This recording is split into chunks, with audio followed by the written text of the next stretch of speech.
মেহরবানের লাখ কোটি শুকরিয়া, হাজার কোটি সুজুদ যে মহান আল্লাহ রাব্বুল আলামিন আমাদেরকে রমাদানের সংখ্যাটা 29 না করে 30তম করেছে। এজন্য সকলেই একবার বলি আলহামদুলিল্লাহ। আরো শুকরিয়া যে 30তম দিনটা সপ্তাহের সবচাইতে মহিমান্বিত দিন শুক্রবার জমা হিসেবে আমাদেরকে দান করেছে। দেখেন, এরকম আরেকটা রমাদান 30টাই হবে, আবার শুক্রবার 30তম দিন হবে, অর্থাৎ শেষ দিন হবে। এমনটা আবার আমরা কবে পাবো, হায়াত পেলেও তা আমরা জানি না। তো এই জন্যে এই শেষ কয়েকদিনের আবহাওয়া আমরা অনেকেই খেয়াল করেছি যে পুরো রমজান থেকে যদি আমরা শেষের দিনগুলো একটু খেয়াল করি, আবহাওয়া একটু ভিন্ন। আল্লাহ তাআলা বৃষ্টি কয়েক ধরনের নাযিল করেন, এর মধ্যে এক ধরনের বৃষ্টি তিনি রহমত হিসেবে প্রেরণ করেন। এখন রহমতের বৃষ্টি কাকে বলে এটা যদি আমরা খুঁজে বের করতে চাই, তাহলে আমরা অনেকটা বিভ্রান্তিতে পড়ে যাব যদি জানা না থাকে। যেমন উদাহরণস্বরূপ, কখনো কখনো টিপ টিপ বৃষ্টি পড়াটাও রহমত হতে পারে, আবার কখনো মুষলধারে বৃষ্টি পড়াটাও রহমত হতে পারে। আমি কিভাবে বুঝবো কোন বৃষ্টিটা রহমতের? এটা বোঝার জন্য একটা ক্যালকুলেটর আল্লাহ তাআলা আমার ব্রেনে দিয়ে দিয়েছে। সেটা হলো এই যে আমি যখন ভালো আমল করব, আমার আশপাশের মানুষগুলো যখন ভালো আমল করবে, আর ওই অবস্থায় যখন আমার আল্লাহ বৃষ্টির ফয়সালা করবেন, তো আমি ধরে নিব আমার মালিক এই বৃষ্টিটা আমাদের জন্য রহমত হিসেবে কি করেছে, প্রেরণ করেছে। আর যদি আমি আমলে না থাকি, আমার আশপাশের মানুষগুলো আমলে না থাকে, গুনাহের মধ্যে আমরা জড়িত থাকি, তখন যদি আল্লাহ তাআলা টিপ টিপ বৃষ্টিও দেন, তো সেটা নিয়েও আমার ভয়ে থাকতে হবে, না জানি এটা কিসের বৃষ্টি, গজবের বৃষ্টি। কারণ আমরা জানি আল্লাহ তাআলা আসহাবে ফিলকে যে ধ্বংস করেছে, হস্তি বাহিনী যে কাবা ধ্বংসের জন্য এগিয়ে এসেছিল, তাদেরকে আল্লাহ তাআলা ধ্বংস করেছিলেন কি দিয়ে? ছোট্ট পাখি দিয়ে। আমরা অনেকে মনে করি ওই পাখির নাম আবাবিল। পাখির নাম কি না? আবাবিল না। কোরআনে আছে ওয়ালাবসারা আলাইহিম তায়রান আবাবিল। এই আবাবিল মানে ঝাঁকে ঝাঁকে। আবাবিল কোনো পাখির নাম না, কিন্তু সেটাই আমাদের সমাজে প্রসিদ্ধ হয়ে গেছে কি পাখি? আবাবিল পাখি। যাই হোক, এই ছোট্ট পাথরের কণা, সামান্য একটু পাথরের কণা দিয়ে আল্লাহ তাআলা কি করে দিলেন? ধ্বংস করে দিলেন। তো আল্লাহ যদি বান্দাকে ধ্বংস করতে চান, তবে ঝড় তুফান দিয়ে বৃষ্টি দিয়ে বান্দাদের ধ্বংস করা লাগবে না। যদি আল্লাহ চান, তো টিপ টিপ বৃষ্টিও যদি বছর ধরে চলতে থাকে, তো আমাদের ধ্বংসের জন্য যথেষ্ট। বৃষ্টিও হওয়া লাগবে না, কেবল বাতাসের তরঙ্গটা যদি আল্লাহ একটু পাল্টে দেন, তবে ঘর বাড়িগুলো ধসে যেতে এক পলক সময় লাগবে। বাতাসও নয়, জমিন যদি শুধুমাত্র তার স্থিরতা থেকে একটু অস্থির হয়ে যায়, এই তো গত কয়েক মাস আগে হয়েছে যে সকালে আমরা বাড়ি ঘর ছেড়ে যার যার মতো যার নিয়ে আমরা দৌড়িয়েছি। তো আল্লাহ তাআলা যদি চান ধ্বংস করতে, তবে আল্লাহ তাআলার কোনো মাধ্যম লাগবে না, তিনি শুধু আদেশ করবেন, কোন বাস ফায়াকুন। আমরা জানি ইন্নামা আমরুহু ইযা আরাদা শাইআন আন ইয়াকুলা লাহু কুন ফায়াকুন। আল্লাহ বলেন, যখন আমি কোনো জিনিস করার সিদ্ধান্ত নিই, তখন কেবল আমার ইচ্ছা শক্তিতে এতটুকু আসে, হয়ে যাও, তো ফায়াকুন হয়ে যাও। তো যাই হোক, আজকের এই দিনটা আমাদের জন্য বড়ই বরকতময় একটা দিন। একদিকে রমজানের শেষ দিন, আর অন্যদিকে সেটা শুক্রবার দিন। আল্লাহ তাআলা আমাদেরকে মেহেরবানি করে দান করেছেন। আমার তো সকাল থেকেই মন বারবার এই কথা বলতেছে যে কেন যেন আমার মনে হচ্ছে যে আল্লাহ তাআলা এই বছর অন্যান্য বছরের তুলনায় আমাদের জন্য ক্ষমা এবং রহমতের ফয়সালা আরো বেশি করে করবেন। এই জন্য শেষ দিনটা শুক্রবার নিয়েছে। তো এই জন্য আমরা যেন এই সুযোগটা মিস না করি। দেখেন, আমরা যারা ব্যবসায়ী ভাইয়েরা আছি, দোকানদার ভাইয়েরা আছি, আমি আপনাকে বলবো না আপনি আপনার ব্যবসা আজকে বন্ধ রাখেন, আপনি আপনার রিজিক তালাশ করবেন, এটাও সুন্নাহ। আর হালাল পন্থায় উপার্জন করা সেটা ফরজ। তালাশ করা এটা সুন্নাহ, হালাল পন্থায় তালাশ করা এটা ফরজ। কারণ অন্যান্য ফরজের মতো হালাল রিজিক উপার্জন করা এটাও আমার আপনার জন্য ফরজ। অর্থাৎ নামাজ যেরকম আমার জন্য পড়া জরুরি ফরজ, ঠিক তেমনি হালাল উপার্জন, হালাল রিজিক, হালাল অর্থ এটাও খোঁজা আমার জন্য ওই রকমই ফরজ। আমি নামাজ পড়লাম, কিন্তু আমার যদি ইনকামটা হালাল না হয়, আমার উপার্জনটা যদি হালাল না হয়, তো তখন এই খাবার, এই অর্থের দ্বারা কেনা খাবার যখন আমার দিয়ে যায়, তখন দেখা যায় আমি চাচ্ছি ঠিকই, কিন্তু কি হচ্ছে না, মঞ্জুর হচ্ছে। যেমন আমরা যখন ছুটির অ্যাপ্লিকেশন করি সরকারি কোন দপ্তরে, সামান্য একটু ভুলও যদি থাকে সেটা রিটার্ন আসে। আপনি পাসপোর্ট করতে দিলেন, কোন তথ্যের ভুল আছে, সেই পাসপোর্ট কমপ্লিট হবে না, বারবার রিটার্ন আসবে, ভেরিফিকেশন ভুল আসবে, এরর দেখাবে। ভিসার আবেদন করলেন, সেখানে আপনার কোন তথ্য উপাত্ত যদি ভুল থাকে তো এটা ফেরত আসবে। আপনি কিন্তু আপনার জায়গায় স্ট্রং, আমি টাকা দিলাম, পাসপোর্ট আছে, ভিসা হবে না কেন? কিন্তু ওখান থেকে বলা হবে এখানে কিসের ভুল আছে, তথ্যের ভুল আছে, কিংবা এখানে বানান ভুল আছে। তো যখন ভুল উপায়ে আল্লাহ তাআলার কাছে চাওয়া হয়, তখন অনেক ক্ষেত্রে, সব ক্ষেত্রে বলবো না, কারণ সন্তানের ভুল কথাও কে বোঝে? মা বোঝে। আগেও আমরা একটা কথা বলেছি যে দেখবেন ছোট বাচ্চারা যখন খেলে, 2.5 বছর, 3 বছর বয়স, 2 বছর বয়স, আমি আর আপনি ওদের কথা বুঝি না, কিন্তু ওরা কি সুন্দর খেলতেছে, একটা কথা বুঝতেছে। অনেক সময় আমি আমার বাচ্চাদেরকে খেয়াল করি, দুইজন একসাথে খেলাধুলা করে, তো ছোট বাচ্চার কথা অনেকটা আমি বুঝি না, তার মা বোঝে। কিন্তু ওর যে বড় বোন আছে, সে আবার তার সাথে ঠিকই ম্যানেজ করে চলতেছে, বুঝতেছে, ও বলতেছে।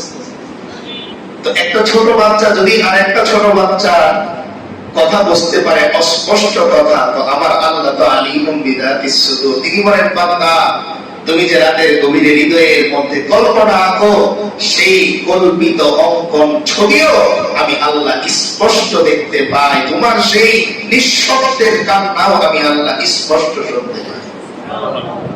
তো আল্লাহ কবুল করবেন, কিন্তু আমার তৈরি থাকতে হবে যেন আমার চাওয়ার মধ্যে কোনো ভুল না থাকে, আমার তৈরির মধ্যে যেন কোনো ভুল না থাকে। যাই হোক, তো যে আয়াত আমরা তেলাওয়াত করলাম, এই আয়াত রমাদানের প্রথম জুমাবারেও আমরা তেলাওয়াত করেছিলাম। উদ্দেশ্য একটাই, যে রমজান শুরু করেছিলাম যে টার্গেট নিয়ে, সেই টার্গেট কি আমি আর আপনি পূরণ করতে পারলাম কিনা। দেখেন, একজন অনলাইন ব্যবসা যারা করে, ফ্রিল্যান্সার যারা আছে, তাদের টার্গেট থাকে যে আমি এই এক সপ্তাহের মধ্যে এতগুলো পণ্য সেল করব। তো মুমিনের রমজানের একটা টার্গেট, একটা মাইল ফলক আল্লাহ তাআলা দিয়ে দিলেন। আল্লাহ তাআলা কি বললেন? ইয়া আইয়ুহাল্লাযীনা আমানু কুতিবা আলাইকুমুস সিয়ামু কামা কুতিবা আলাল্লাযীনা মিন ক্বাবলিকুম। আল্লাহ বলে দিলেন, ও ঈমানদার বান্দা বান্দীরা, তোমাদের উপর রোজা আমি আল্লাহ ফরজ করে দিলাম, তোমাদের উপর রোজা ফরজ করা হয়েছে। আল্লাহ বললেন, কামা কুতিবা আলাল্লাযীনা মিন ক্বাবলিকুম, তোমাদের পূর্বে রোজার বিধান ছিল, কিন্তু উদ্দেশ্য ভিন্ন ছিল। উদ্দেশ্য কি? কি উদ্দেশ্য? আল্লাহ বলে দিলেন, লাআল্লাকুম তাত্তাকুন, যেন তোমরা মুত্তাকি হতে পারো, তোমরা খোদা ভীতু হতে পারো। এই পয়েন্ট থেকে আসে, একজন মুমিনের মুত্তাকি হওয়ার জন্য আলাদা ট্রেনিং করার তো কিছু নেই, কারণ সে তো তার রবকে স্বীকার করেই দুনিয়াতে এসেছে। কিন্তু এরপরেও আল্লাহ তাআলা রমজানে আলাদা করে আমাকে আপনাকে মুত্তাকি হতে বলতেছেন। এর কারণ হলো এই যে রমজানের শেষ দশকে ব্যবসা ভালো জমে, দোকান ভালো জমে, অটো ভালো চলে। এই যে 3-4 দিন অটো চলবে, ভাড়া বেড়ে যাবে, বাস চলবে, ভাড়া বেড়ে যাবে, সবাই সবার ব্যবসা নিয়ে আছে। তাই আল্লাহ তাআলা কেমন যেন মনে করিয়ে দিতে চাচ্ছেন যে বান্দা, দুনিয়ার ব্যবসা করতে যে আবার আমি যে তোমার সাথে একটা ব্যবসা লেনদেন করে রেখেছি, এটা ভুলে যেও না। তুমি ভুলে যেও না রমজানের শেষ রাতটাও কিন্তু আমি আল্লাহর কাছে ওই 70-এর মতোই থেকে যায়, ওটা শেষ হয়ে যায়। দেখেন আমাদের দেশে একটা মানে কি বলে এটাকে, ভুল জিনিস আমাদের রয়ে গেছে, একটা ভুল আদত। সেটা হলো এই 26-এ যখন কোরআনে কারীমের খতম হয়ে যায় তখন আমরা তারাবিও খতম করে দিই। মানে কোরআনে কারীমের খতমের সাথে সাথে তারাবিও কি হয়ে যায়, আমাদের খতম হয়ে যায়। এরপর থেকে মনে হয় যে তারাবির নামাজ মুস্তাহাব। আগে সুন্নত মুআক্কাদা পরে কি হয়ে যায়, মুস্তাহাব হয়ে যায়। আর অনেকে তো মনে করে অতিরিক্ত, এতদিন 26 দিন পর্যন্ত কোরআনে কারীমের খতম করলাম, এরপরে যদি তারাবি পড়া লাগে তাহলে আর খতম করলাম না। তারাবি কিন্তু রমজান যতদিন চলবে তারাবিও চলবে। আজকে যখন ঈদের চাঁদ আমরা দেখি তখন আর তারাবি নেই, কিন্তু গতকাল পর্যন্ত কি ছিল, 20 টাকা তারাবি আমাদের ছিল। তো এই জন্য এই যে শেষ কয়েকটা দিন আল্লাহ হাবিব সাল্লাল্লাহু আলাইহি ওয়াসাল্লাম বলে দিলেন যে তোমরা লাইলাতুল কদর, ওই 1000 বছর 1000 মাস এর ফজিলত ওয়ালা যে রাত, ওই রাতটা কিন্তু তোমরা শেষ দশকে খোঁজো। আর আমরা আমাদের ব্যবসার মূল পুঁজিটাই বের করে নিয়ে আসি এই শেষ দশকে। ফলাফল কি হয়? ফলাফল হয় এই যে রমজানের শেষ দিনটা কোন দিক দিয়ে যে আমাদের চলে যায় আমরা টেরই পাই। তো এই জন্যে এই শেষ দিনটা, আজকের এই দিনটা, এই জমার পরে হয়তো আমরা 3 ঘন্টা 4 ঘন্টা পাবো ইফতারের আগ মুহূর্ত পর্যন্ত। এই 4টা ঘন্টা একটু হৃদয় দিয়ে, একটু মন দিয়ে আমরা আল্লাহ তাআলার কাছে চাইবো যে আল্লাহ যে আমাদেরকে একটা মাইল ফলক দিয়েছিলেন, কি হওয়া, মুত্তাকি হওয়া, খোদাভীত হওয়া, আল্লাহর ভয় দিনের মধ্যে নতুন করে জাগরণ করা, এটা আমরা করতে পারলাম কিনা এটা একটু নিজের সাথে বোঝাপড়া করা। আর সবচেয়ে বড় আমল হচ্ছে শেষ মুহূর্তে এসে কেবল আল্লাহর কাছে এতটুকু বলা যে আল্লাহ আমরা কিছুই করতে পারিনি, আমরা কিছুই করতে পারি, কারণ আমাদের ওই যোগ্যতাই নাই যে আমরা আমাদের মালিককে খুশি করতে পারবো। এই যোগ্যতা আমাদের মধ্যে নেই। এই পচে যাওয়া হাত দিয়ে আমি আমার মালিককে কিভাবে সন্তুষ্ট করব, যেই মালিক অমুখাপেক্ষী? এই পচে যাওয়া চোখ দিয়ে আমি ওই মালিককে কিভাবে সন্তুষ্ট করব, যেই মালিক একাই একমাত্র নশ্বর, একমাত্র তিনিই বাকি থাকবে না, সব ধ্বংস হয়ে যাবে। দুনিয়ার মানুষকেই তো আমরা সন্তুষ্ট করতে পারি। আমি জুতা কিনে আনলাম, পরিবারের পছন্দ হয় না, ইচ্ছা মাটি হয়ে যায় আমার। আমি একটা জামা কিনে আনলাম, আমার মেয়েটার পছন্দ হয় না, ইচ্ছা মাটি হয়ে যায় আমার। তো ওই মালিককে আমি কিভাবে সন্তুষ্ট করব, যিনি আসমান এবং জমিনের মালিক, যিনি কুল কায়নাতের স্রষ্টা? তাকে খুশি করার জন্য আমার ভাষা কেবল একটাই যে ও আল্লাহ, আমি কিছুই করতে পারিনি, কিছুই করতে পারিনি, কিন্তু আমি জানি যে আমার একজন রহমান আল্লাহ আছে। আমি জানি কে আছে, আমার রহমান আল্লাহ আছে। যেমন দেখবেন যাদের বাবা মা আছে, জীবনের বড় বড় রিস্ক তারা নিতে পারে। কেন? বাবা সাপোর্ট, একটা ছায়া তার উপর থেকে যায়, সে রিস্ক নিতে পারে।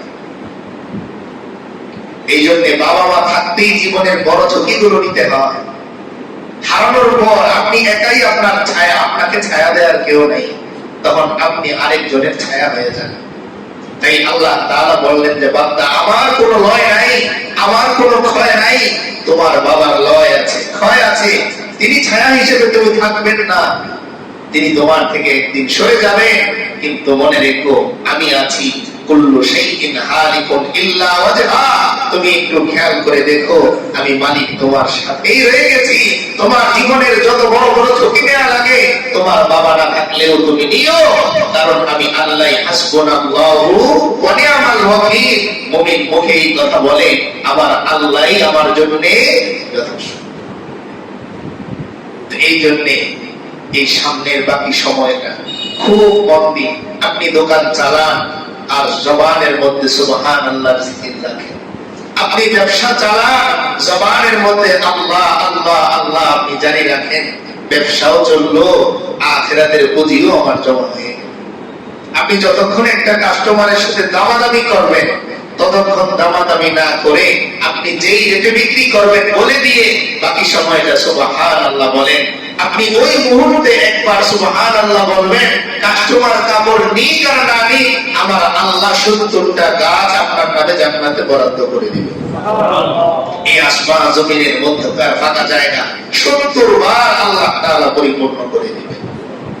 ওই কাস্টমার হয়তো আপনাকে নাও দিতে পারে না, আপনার দোকান থেকে জিনিস নাও নিতে পারে, কিন্তু আল্লাহ তাআলা আপনার থেকে প্রত্যেকটা সুবহানাল্লাহ নেন, প্রত্যেকটা আল্লাহ আল্লাহ ডাক আল্লাহ তাআলা আবার আপনার থেকে নেন। এবং দেখেন কত সৌভাগ্য আমাদের, এই বৃষ্টির দিনে বৃষ্টি হচ্ছে, অনেকেই দেখা যাবে অলসতা করে হয়তো নামাজ মিস করে ফেলবে, কিন্তু এর মধ্যেও তো অনেকেই আমরা বৃষ্টি শুরু হওয়ার আগেই চলে এসেছি। এই জন্য সেই দিন কিতাবের মধ্যে পড়তেছিলাম, ইমাম গাজ্জালী রাহমাতুল্লাহি আলাইহি লিখছেন যে ভালো মানুষ যখন খানা খেতে বসে, খুব খেয়াল করে শুনবো কথা, যারা আল্লাহ ওয়ালা, যারা ইবাদত গুজার, আল্লাহর খাঁটি বান্দা, তারা যখন খাবার খেতে বসে তো কোন একটা খাবারে যদি তারা হাত না দেয়, তখন ওই খাবার আল্লাহর কাছে অভিযোগ করে, আল্লাহ মেহেরবানি করে আমার প্রতি তার দৃষ্টি আপনি তৈরি করে দেন, আমি যেন তার পেটের মধ্যে যেতে পারি। এই আফসোস ওই খাবার করে। আপনি যে রাস্তা দিয়ে হাঁটেন, পাশের রাস্তাটা আফসোস করে, আল্লাহ সে যেন আমার মুখ দিয়ে হেঁটে যায়, এমন একটা আপনার প্রিয় বান্দা, তার পায়ের স্পর্শ যেন আমার মধ্যেও লাগে, এই মতোই রাস্তা আফসোস করতে থাকে। ঠিক তেমনি মসজিদও আল্লাহর কাছে বলতে থাকে, ও আল্লাহ আপনার ওই বান্দা যেন আমার ভিতরে চলে আসতে পারে, মসজিদ আমার আপনার জন্য দোয়া করে। এই জন্য আমরা যারা মসজিদের ভিতরে আসতে পেরেছি, আমি তো এই কথা অবশ্যই বলতে পারি যে আল্লাহ তাআলা আমাদেরকে ভালোবাসেন বলেই মার্কেটে না রেখে আমাকে আপনাকে দোকানে নিয়ে এসেছেন। এই মুহূর্তে যদি আপনি বের হন, মার্কেটে শত শত লোক, হাজার লোক পাওয়া যাবে যারা জমা পড়বে না, টার্গেট করেই বাসা থেকে বের হয়েছে। কিন্তু আমি আর আপনি যে মার্কেট ছেড়ে আসতে পারলাম, আমি আর আপনি যে শেষ দশকে পরিবার ছেড়ে বিয়েতে কাপে বসতে পারলাম, তার মানে মসজিদ চায় আমি আসি। যেমন গত 2 দিন আগে আমাদের এক জাস্টিস সাহেব আমার সাথে খুব মহব্বত, ওই মসজিদে তিনি এতে কাপে বসেছেন। তিনি আমাকে বলতেছেন যে হুজুর আমি যে শেষ দশকে ছুটি পাবো কল্পনার বাইরে। চিফ জাস্টিস সাহেবের সাথে তিনি বসেছেন প্রথমবার, আগে যিনি ছিলেন উনি না করেছেন ছুটি হবে না, পরে যিনি এসেছেন তিনি আমাকে বলতেছেন যে হুজুর তিনি আমাকে ডেকে নিয়ে বললেন যে আপনি এতে কাপে বসে যান, আমি এদিকটা সামলাবো।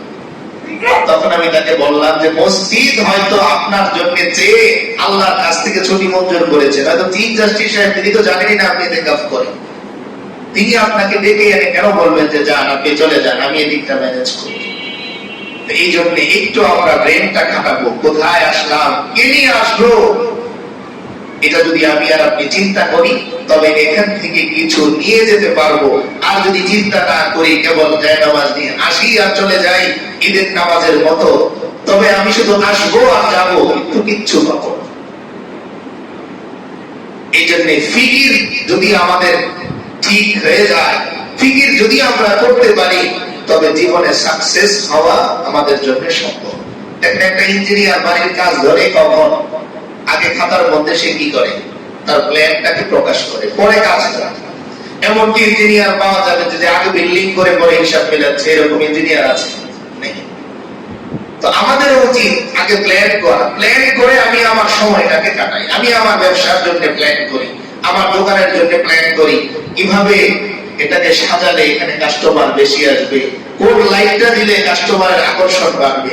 দেখবেন বিভিন্ন মার্কেটে ব্র্যান্ডের নামের চাইতেও বেশি ফোকাস করা হয় রমজান আসলে রমজান মোবারক লেখা থাকে, কারণ মুমিনের হৃদয়ে রমজান শব্দের একটা প্রেম আছে। যেই মার্কেটের সামনে রমাদান মোবারক লেখা থাকে, মন অনেকটা ওদিকে টানে, এটা সে বুঝে গেছে। আমার আপনার ইমোশনটা ওই মার্কেটের মালিক বুঝে গেছে, যার কারণে আমি আর আপনি ঘুরি। সেই মার্কেটে যদি একটা দোকান আমি নিতে পারতাম, তো এই যে সে আমার মন বুঝে গেল, কিন্তু আমি আমার মালিকের মন এখনো বুঝলাম না যে তিনি আমার কাছে কি চান। আজকে কথার কথা আপনাকে যদি আমি প্রশ্ন করি যে বলেন তো আল্লাহ আপনার কাছে কি চান, এই উত্তর আমরা কয়জন দিতে পারবো আমি জানি না। আমি হয়তো উত্তর দিব আল্লাহ চান আমি ফরজ ইবাদত গুলো ঠিক মতো করি না, সব ইবাদত গুলো ঠিক মতো করি, হালাল ভাবে চলি, এই চান। হালাল ভাবে ফেরেশতারা তো চলেন, তো আমাকে আপনাকে তৈরি করার কারণটা কি? আল্লাহ এই উত্তর দিয়ে দিয়েছেন আমাদের পরিচিত আয়াত, ওয়া খালাকাতুল জিন্না ওয়াল ইনসা ইল্লা লিয়াবুদুন। এই ইবাদত শব্দের অর্থ আমরা মুসলমানরা করি ইবাদত করা। কি করা? ইবাদত করা, উপাসনা করা। আর সনাতন ধর্মের যারা আছেন তাদের হিসাবে এটার অনুবাদ হয় পূজা করা। কি করা? পূজা করা, ভক্তি শ্রদ্ধা করা। এবার আমাকে বলেন পূজার মূল কাজ কি? সে তার ধ্যান, সে তার খেয়াল, সে তার সর্বস্ব জানে তার মধ্যে কিচ্ছু নাই, সে কিছুই করতে পারে না, তারপরও নিজের সবটুকু মিলিয়ে দিচ্ছে কোথায়? তার ওই মূর্তির সামনে। কিন্তু আমি আর আপনি তো সে বাতিল জিনিসের জন্য নিজের সবটুকু মিলিয়ে দিল, সে তার অনুষ্ঠান ক্যান্সেল করে পূজার দিনকে সামনে রেখে। কিন্তু আমি আর আপনি যেই ধর্ম সত্য, আল্লাহ বলেন ইন্নাদ দীনা ইনদাল্লাহিল ইসলাম, ধর্ম হিসেবে একমাত্র মনোনীত হচ্ছে ইসলাম। সেই ইসলামের ক্ষেত্রে আমি আর আপনি কেন বিয়ের অনুষ্ঠানটা শুক্রবারই ফেলবো, ঈদের দিনই ফেলবো, রমজানের ভিতরেই করতে হবে?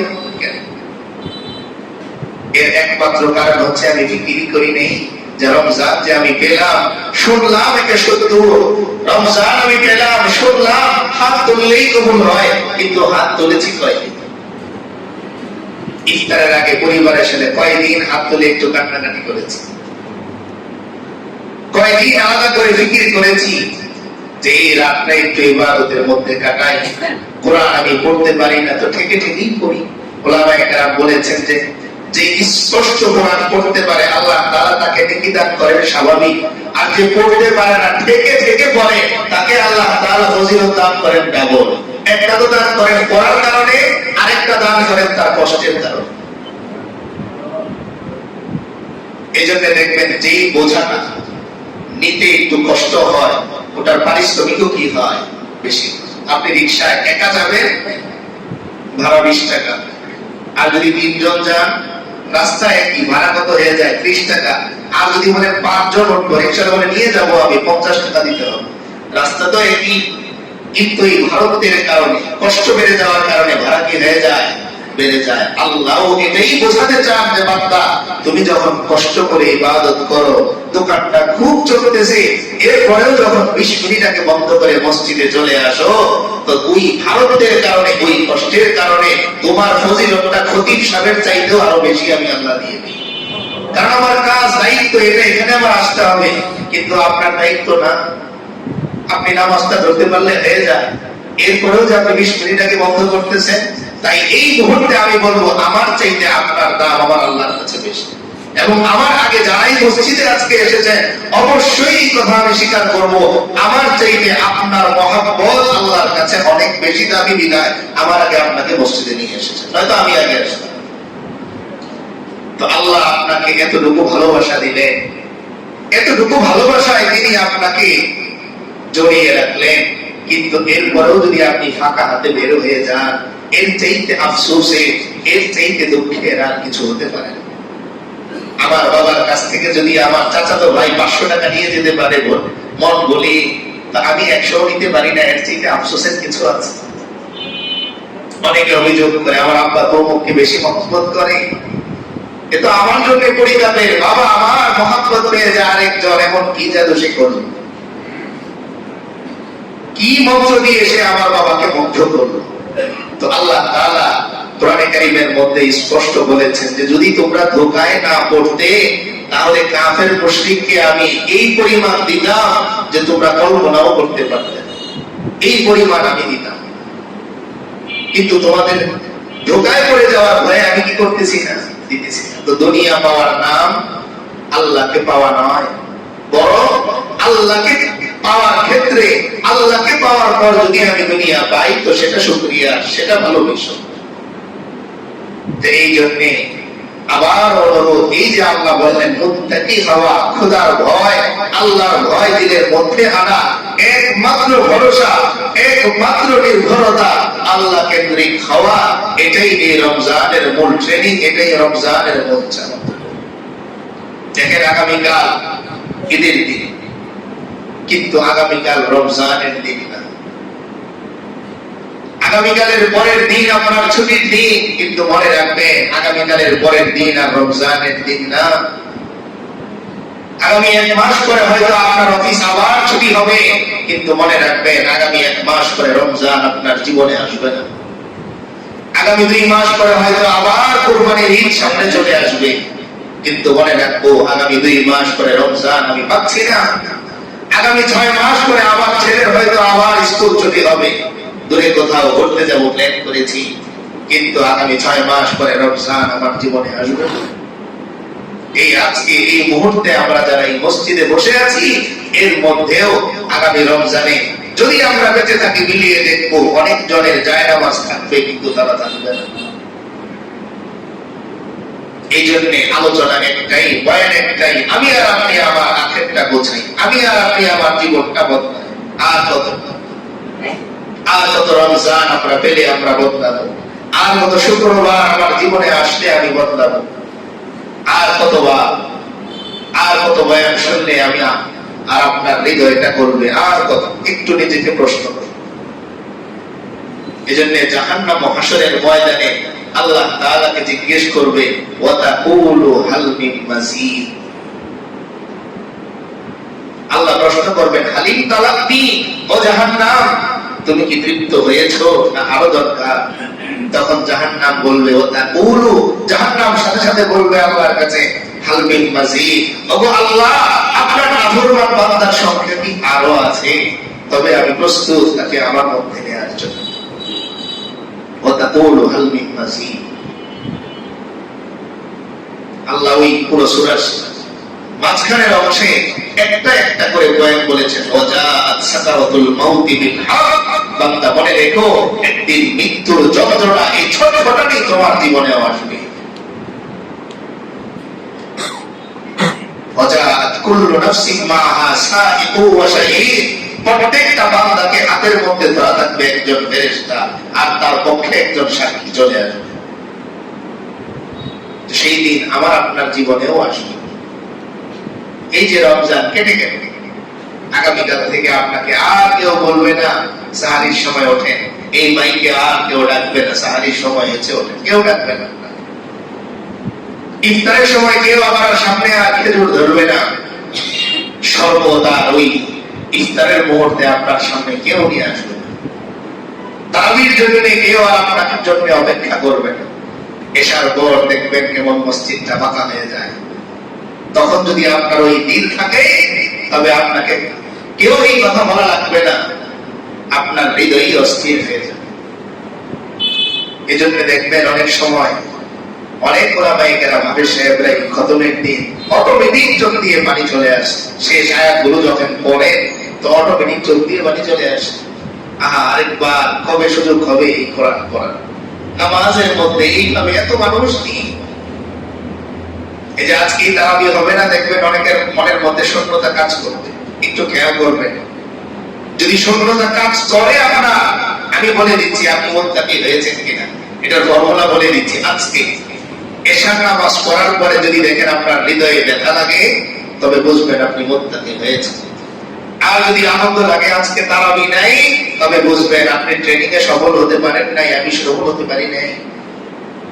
আপনার তো দিল অস্থির লাগে। দেখেন এই জন্য একটা সুন্দর পয়েন্ট মনে পড়ে গেল কথা বলতে বলতে।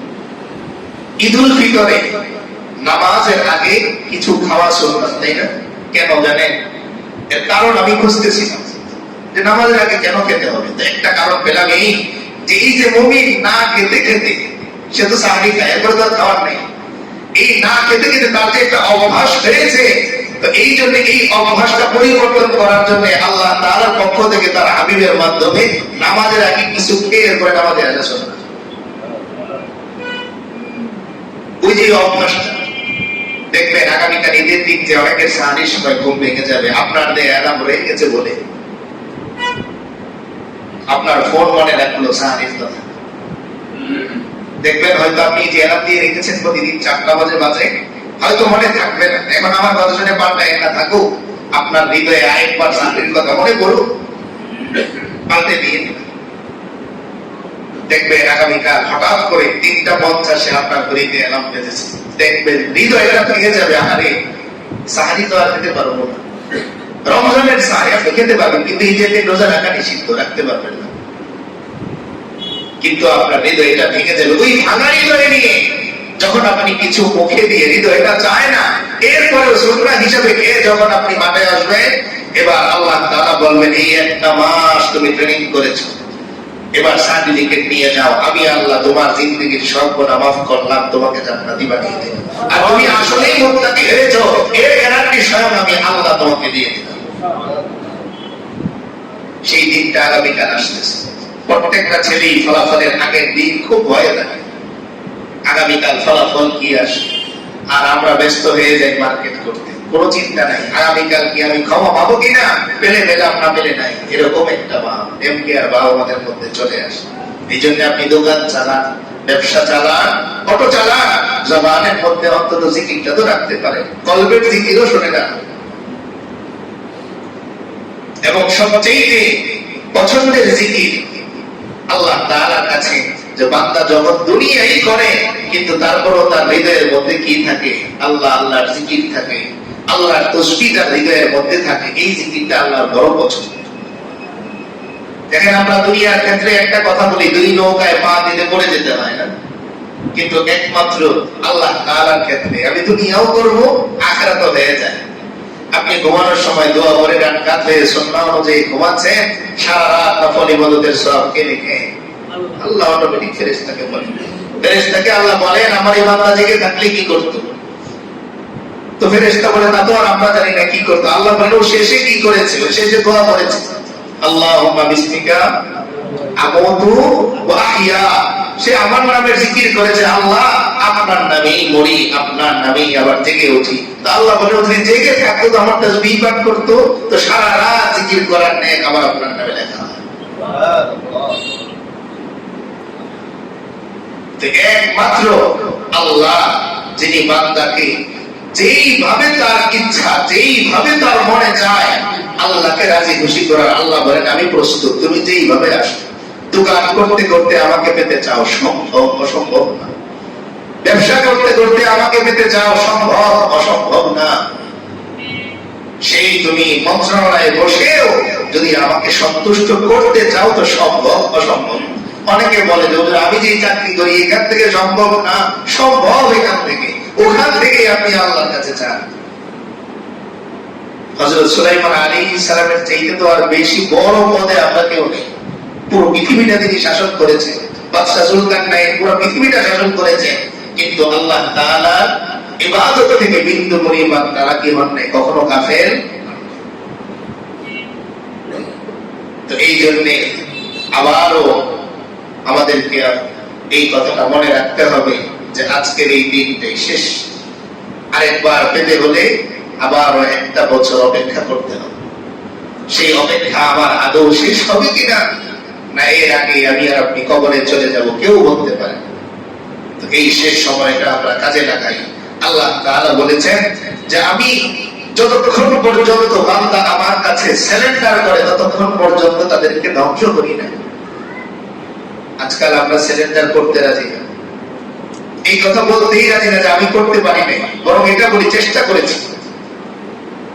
কোন চেষ্টা না, আমার আল্লাহর সামনে আমার চেষ্টা করার যোগ্যতাও নাই।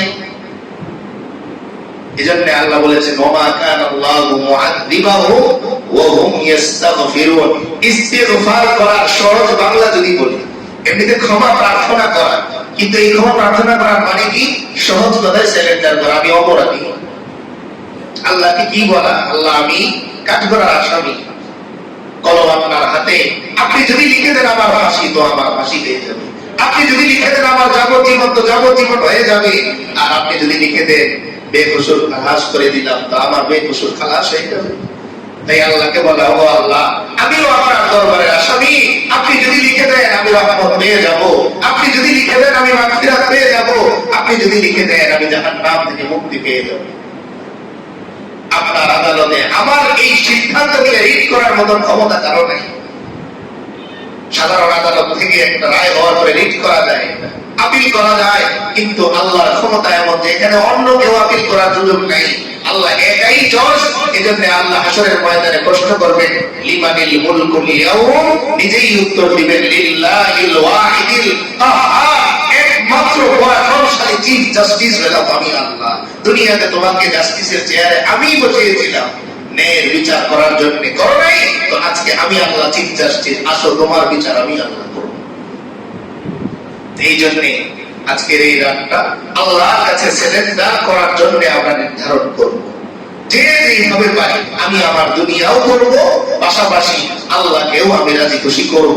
আর কথা একটাই, আল্লাহ আমি কিছুই করতে পারিনি, কথা আমার একটাই, আমি কি করতে পারিনি, কিছুই করতে পারিনি।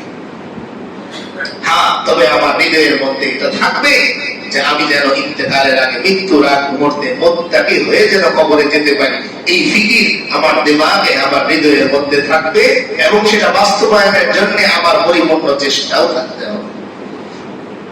আল্লাহ তাআলা আমাদের সকলকে